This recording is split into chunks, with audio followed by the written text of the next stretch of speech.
Hey everyone, good morning. I'm Lulu and I'm here today with my good friend Caroline Cohen. So this girl, she's like a kindred sister, right? Like when we met, I was like, we're like singing from the same song sheet, girl. So I was Yeah, like, let's have a chat and record it. sweet. And here we are today. So Caroline is a coach, a speaker, and also a retreat leader. But most importantly for our conversation today, she helps women heal a lifetime of diet struggles, body image, all of that good stuff. And so that's why I've invited her here today to chat with me. And I know, Caroline, this is a really short intro, so please fill in more like over the course of the conversation. Right. But I wonder if we can just start with your story and your relationship with food, body, diet culture, all of that stuff, how that impacted you, and just how you got here today. We could just spend the whole thing talking about this. Great. Well, you can start Yeah. there. And first, I also want to say I do remember like people told us that we should know each other. And Yep. then at that first Women Rise event, we ended up in the same group and they're like, give your elevator pitch. And you went first. And they're like, and you. And I was like, ditto. I was like what she said. She said that really well. So Yeah. yeah, so I'm also really excited I to know be this here is with so people too. cool. Yeah. Yeah. My story, uh, like a lot of women, and I mean at the time, girls, Mm. I got the messages from my environment that my body was not good enough, that it was too fat, that it was too chubby. And I got teased for that in middle school. And my sister was always really thin. And she's also like extremely charismatic and very popular. And my mom said, always thought like, oh, if I don't lose weight, your father's gonna leave me. So like I had all of these stories that like thin is good, fat is bad. And specifically like thin is lovable and fatness is unlovable. Mhm. And that is like one of our deepest fears as human beings is that if we're not enough, we won't be loved. And if we aren't loved, we're gonna die. It's like a very primal, belonging. And um, so I dabbled in dieting. I mean, I went on my first hardcore diet when I was 15, I Mhm. think.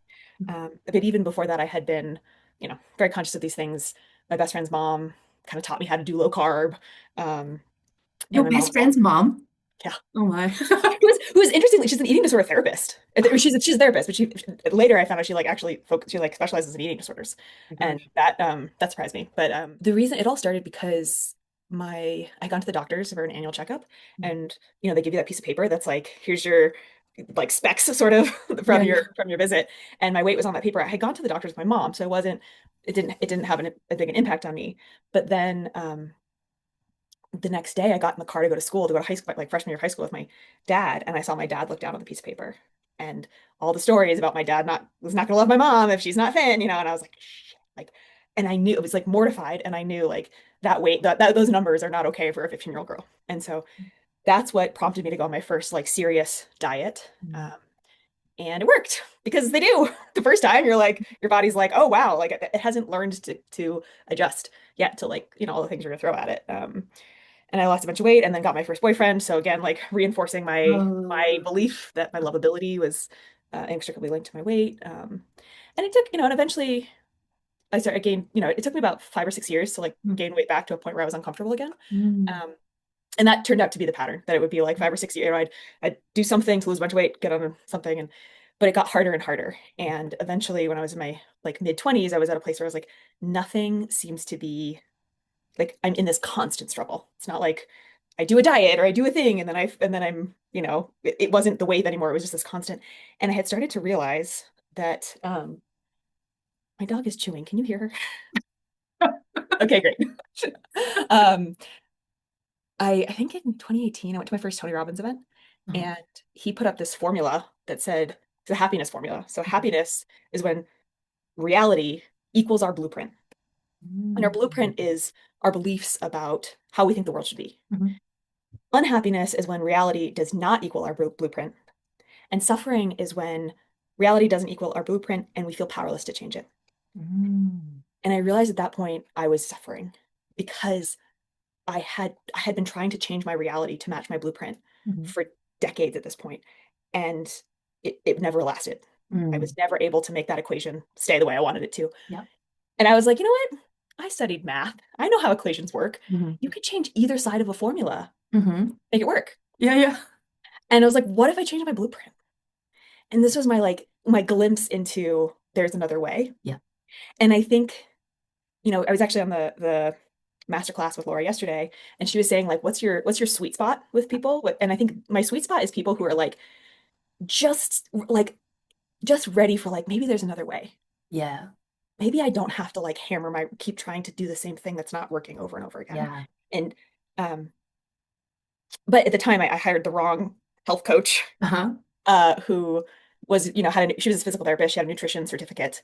And I remember on our first intro call, I told her like, I think I'm ready to like give up the quote beach bod. I Hmm. just want to be happy. Hmm. I said, I just want peace. Hmm. And she said, well, Caroline, what if you can have both? And I was like, I know I can't, but like this person that I trust, I mean, she'd been helping me with physical therapy for so long, got through like, but like somebody I really trusted. And I was just like, fuck, I have to try again. Like I can't, like I can't get out of this just yet. I can't just go for peace. Um, and that was the fall of 2019. So followed by the spring of 2020. Uh-huh. And that's when, got to rock bottom because I, Yeah. went on another big wave of even more restrictive, Uh-huh. even more, and all the like, fad health practices, intermittent fasting, not eating carbs, drinking Yeah, bone yeah. broth instead of breakfast, butter coffee, like all of that sort of stuff. But then when I was quarantining with my mom during the pandemic, I like got really stringent about that. It was the only thing, I felt like this place where I felt like I had agency. And I was trying to do 10,000 steps a day, but I was so weak from not eating enough that like I was destroyed. Like I couldn't go for a walk without needing to like rest afterward or like go for, it's just, I've never been, and I've always been a very hardy person. So I think this was another one of my like, okay, there's something wrong. I started going to doctors and being like, trying to figure out what's wrong with me. I went to an OBGYN who is like specializing in hormones, Hmm. and she like looks at my chart, she looks up at me and she goes, well, your BMI is great, and just like crosses off. And I could just, it's like looking back, I can see like crosses off disordered eating, eating disorder, and all that because my BMI was great. And my BMI was in the normal range, but for my body, that was never the right weight, right? That's not the right. Yeah. Yeah. Um, so I learned intuitive eating. I had a life coach at the time who helped me tremendously. They were really good about like, I also tried hiring an eating disorder, sorry, intuitive eating person who just was not like gave me trick questions. It was just like not the right fit. But my Mm. life coach was very always came to it with this like open curiosity. Oh yeah, you feel like you want to lose weight again? Like what's that about? And not Mm. a like, well, you can't, this is bad. Yeah. Yeah. And so I started practicing intuitive eating, and about 9 months later, I stopped weighing myself, but I Hmm. could feel that I had kind of stopped regaining weight. Hmm. Um, and I don't know, I was like somewhere else, maybe my boyfriend's house or the gym or something. And I was like, I'm just curious, where are we at? Yeah. And I got on the scale, and it was the exact same number as the weight that was on that little piece of paper when I was 15 years old and started Um, dieting. And I was like, this is just this is just my body. Like it was yeah. so crystal clear in that moment that like this is if I do nothing, right? If I eat in a way that feels good to me, if I move in a way that feels good, my body wants to be this weight. Hmm. And it was fascinating. I don't know if I shared this the other day, Lulu, but I've just had a herniated disc and back Yeah. surgery, and I've been laid up. I normally Yeah. work out almost every day because it makes me feel good. I like it. It's good for Hmm. my mental health and my Hmm. physical health. And so I haven't been able to do that for 3 months. And I was at the gym the other day swimming, and I was like, I'm just curious. Yeah. The same effing number. I was like, what the hell? Like, and I can Yeah. tell my weight has shifted, right? Like Yeah. I have more fat and less muscle right now, Uh-huh. but it's still like this number, this weight, this gravitational pull toward the earth seems to be where my body is happy. Yeah. So yeah, and I was a life coach already, and after a couple of years of resisting it, I was like, this is what I need. This is the work I need to do in the world. And yeah, so now I apply everything I learned, all the life coaching things that I learned, Mm. kind of with this focus. Yes. Yes. And so yeah, Oh stop my there. gosh. Thank you Story. so much. I love that story. And like, in fact, yeah, I do remember that story. Like I saw it in your socials, like Mhm. how you were just like the same weight at all these points. And it's like, wow. I jotted down a couple of notes and like the first piece that came up was actually the acceptance, because I think weight loss invariably is always about control, right? But you're Mhm. trying to control something that, like, you know what I mean? It's like, if only everything could just be reduced to numbers, wouldn't that be convenient, right? Like, Yeah, if we were robots and not humans, I yeah. know, right? But I actually understand that line of thinking because when you feel powerless, right? Like you mentioned in that Tony Robbins thing, like suffering is when you feel powerless, right? And so you kind of want to grasp for something, right? And so that is almost like, I don't blame people for doing it. I did the same thing. It's like it's just realizing, okay, I'm afraid, I feel powerless. There's something that I can't control. So let me grab for something, right? Mm. And numbers feel so safe, but it's Yeah. like, yeah, if only I can just balance the number of calories coming in and make sure it's less than, Right. it's just like becomes this accounting like project. Yeah.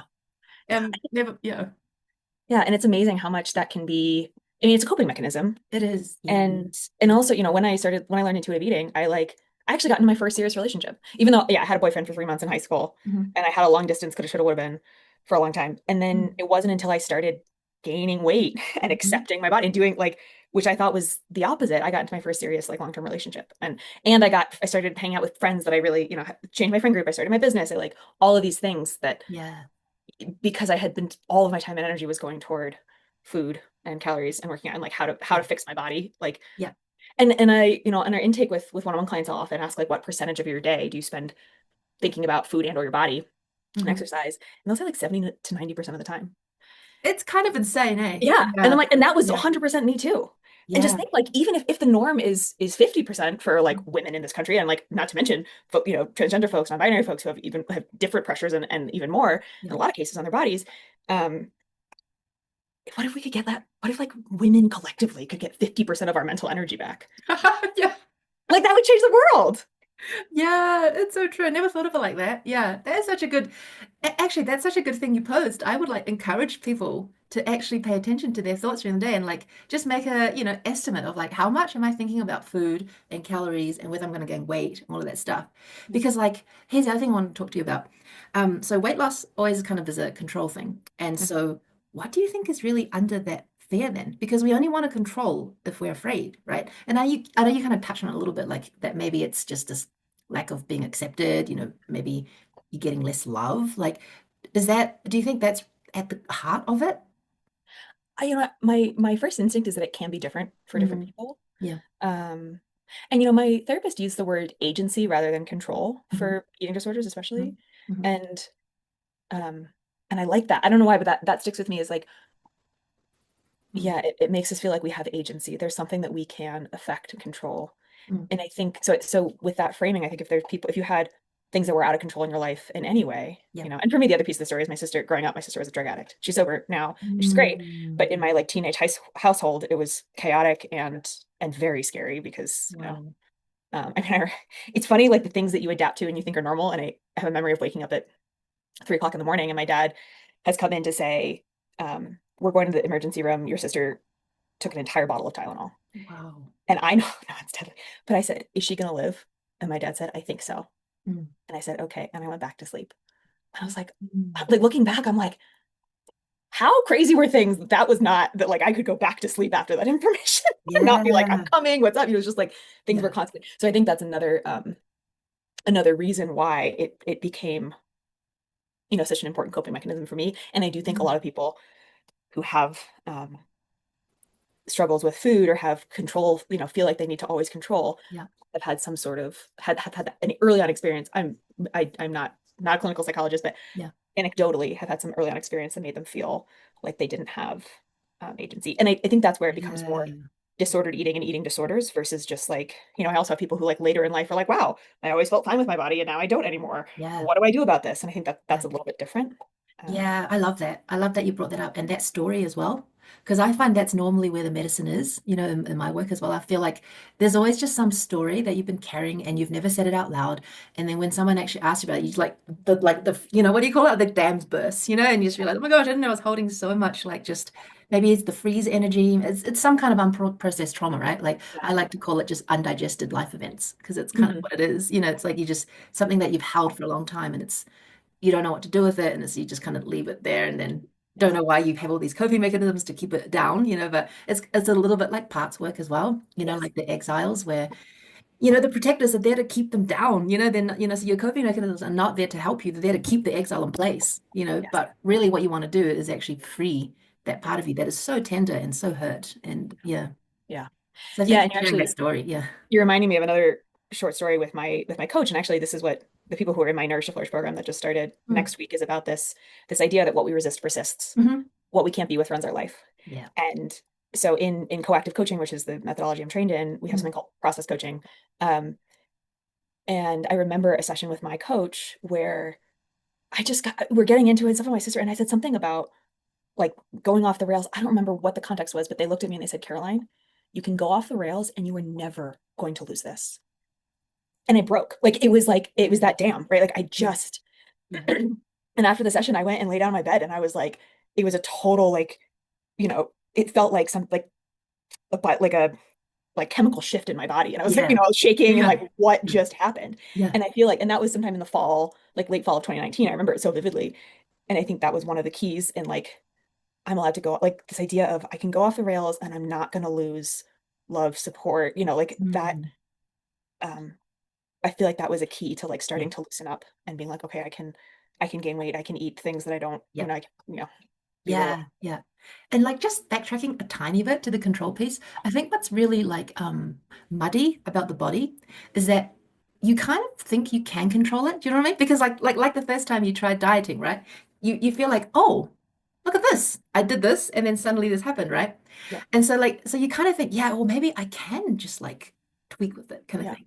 Well, and But I think it's not just us that thinks that like that is what the world tells you. That's the propaganda of yeah, diet culture is that yeah, your body is a machine. And I'm going to yes. stand like someone with a naturally thin muscular body gets up on social media and says, "Here's how I eat and how I work out," with the implication if you do that too, you will look like me. And that is not how bodies work. No, I know, right? Yeah, I was just about to say the Yeah. contrast is like you just told that story of your weight not changing, right? From when you were 15 to now, despite all these different things. And it's Yeah. just like we pretend to know and we pretend to think that we can control, but the truth is it's a damn mystery. Like, Yes. and like Amen. and genetics do play a part, of course. Like I've got three kids and they all have different body shapes and they eat the same thing. They just Yeah. they're kids too, so Yeah. they're growing and all that. But I just I don't know, that piece really it always draws me back to that acceptance piece. It's like if only we could just accept what we were given by God and be at peace and be grateful for what we have. Like imagine all of the amazing things we can create and yeah, and instead of acting from this traumatized place, like trying to gain more self-worth by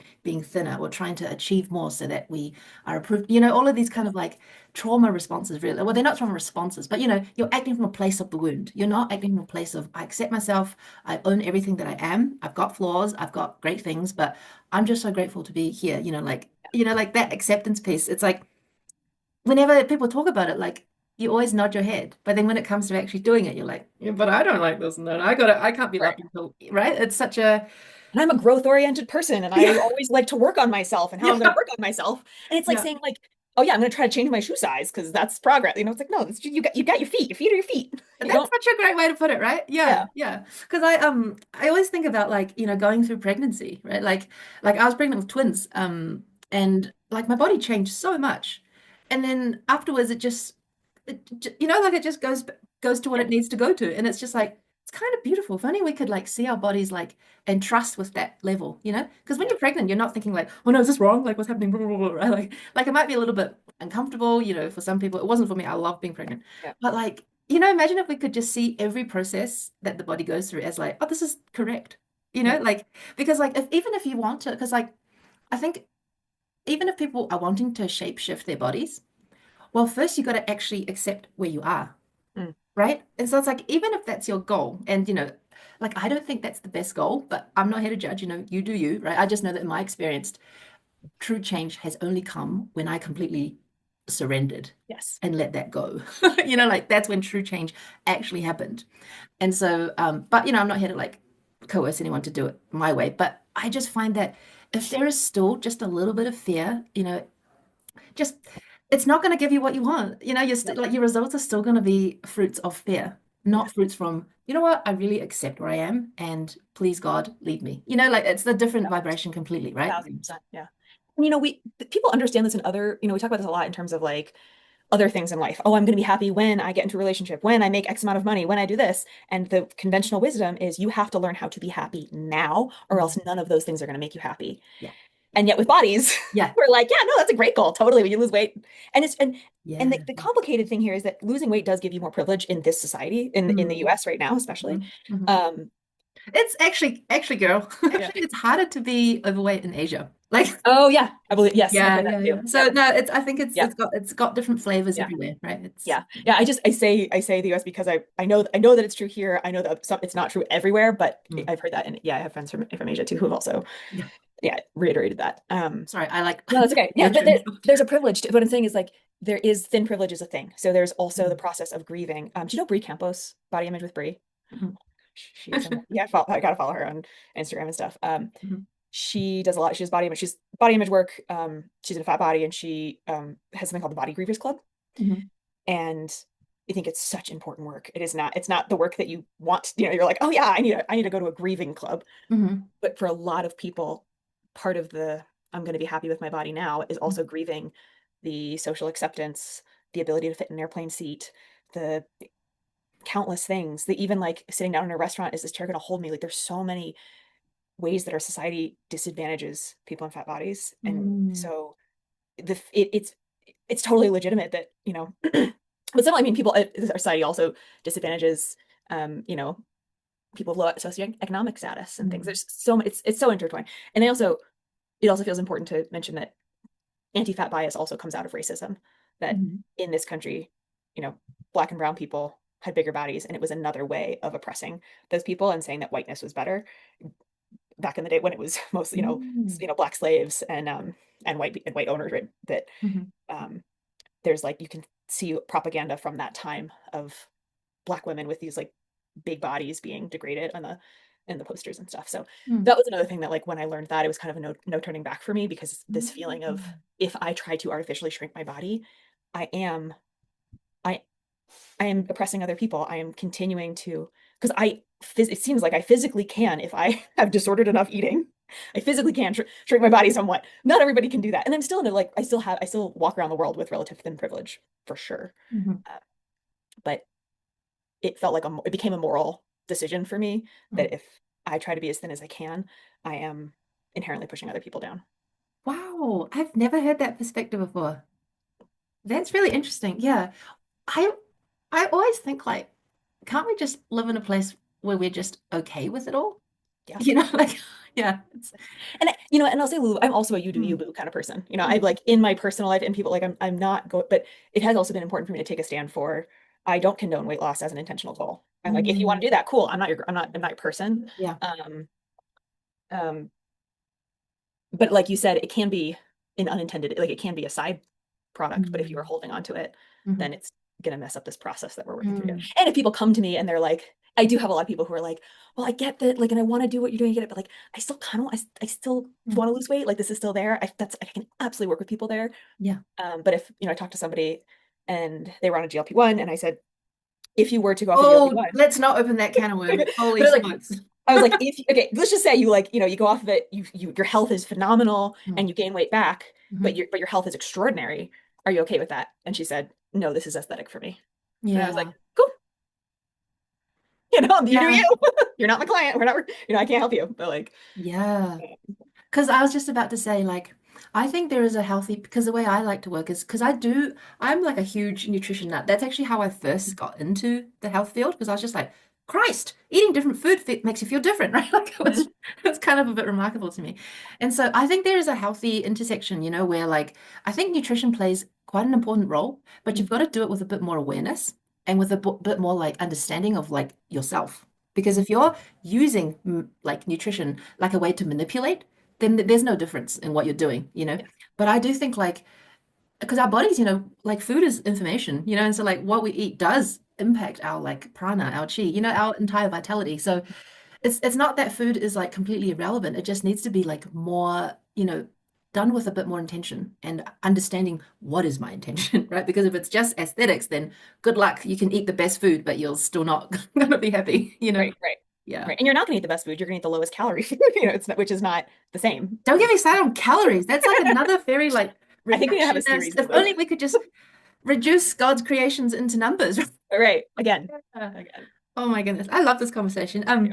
Just before we wrap up, I just want to touch on like yeah, is there anything that you wanted to share about like your offerings and where people can find you and all of that kind of stuff?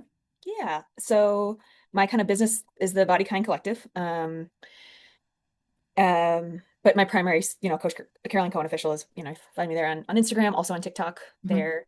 And then bodykindcollective.com is my website. I do have a 12-week program that just kicked off called Nourish to Flourish.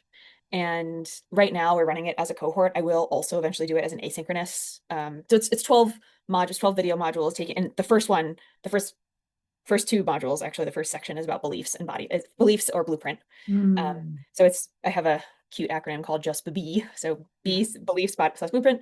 Body image is part number 2. E, part number 3 is eating intuitively. Yeah. And then no, environment Hmm. and enjoyment / celebration. Because what I found is that we need all, like, before we can actually start to eat intuitively, we've already touched on this, we need to work on our beliefs and our body image if Yeah. we are not, yeah. And then to make it stick, we need a supportive environment. And to like, and for me, if it's not fun, it's not sustainable. So, Totally. I you know, go with you there. Yeah. You the definitely need juiciness. community, eh? That's like the best. Yeah. Yeah. Best So way there to will help you. also be after there'll also be a community membership Cool. that is like people can just drop in. You know, if they've done the work elsewhere or they're just curious to their toe in the water, we'll have 2 calls a month and like a WhatsApp group, and they can be involved that way. I do also work with people one on one. I will probably run another retreat next year. We'll Oh, see. Um, exciting. but yeah, that's where I'm at now. But follow along. I mean, I'm so passionate about even just like getting this message out. So if people Yeah. like follow me, Instagram, TikTok, um, yeah, share and just look because that's at the end of the day, I'm here to share. Oh, and I will throw in my other shameless plug is that I would love to speak more on this topic because Yeah. again, my so if anybody listening has a place where, like a lunch and learn or a group of women that they hold that I could come support just for free, like I would just love to do that. And then my last thing is Lulu, can we do this in reverse? Yes, of course. Okay, great. Yeah. Because I'm like, I need to hear your story and I would love to share Yeah. that good stuff too. Oh my gosh. Yeah. Thank you so much, Caroline. This has been such a great conversation. I've learned so much about you. And I've like just also like when you mentioned all that intersectionality, the race stuff, I was like, I've never heard that. I mean, I guess like, yeah, it's just I only moved to the States like Yeah. recently, but it's really interesting to just to feel the flavor of how this manifests everywhere in the world, right? Because it's everywhere, but each country, each region kind of has its own flavors too, and it's Yes. pretty Yeah. interesting. Yeah. All There's a right. Well, book is there called any like parting words that you wanted to share? Have we touched what you wanted to touch on? I think so. Oh, if you could like put a message on a billboard everywhere, like what would that be? All bodies are good bodies. Oh, love that. I I love have that so much. pens. I have pens, I have notebooks, I have stickers. All bodies are good bodies. I Yeah. love that. Yeah. It's so great. Yeah, thank you for Yay.